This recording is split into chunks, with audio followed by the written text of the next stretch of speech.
keskustassa ostoksilla kun nyt kuljetaan. Pukumies muotikeskuksessa silloin tavataan. Laatutuotteistansa pukumies tunnetaan.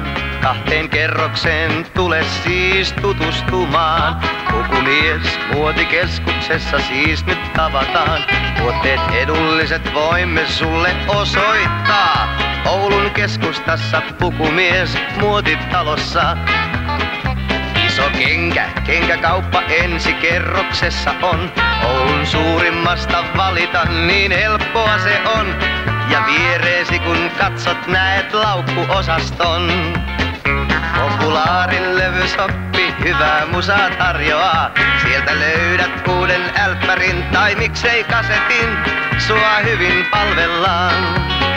Cafe Narritar on paikka, jossa heti viihdytään. Siellä pullakahvit juodaan ja sitten lähdetään. Fotopisteeseen tuot filmin, luo kuva Petterin. Tilaat kuvat, muistat filmin, tutkit kameroitakin. Kemikaalio.com:ssa laajat valikoimat sen. Neuvot kosmetiikkaa, sieltä saat kosmetologien. Oulun keskustassa ostoksilla nyt kun kuljetaan. Pukumies muotikeskuksessa silloin tavataan.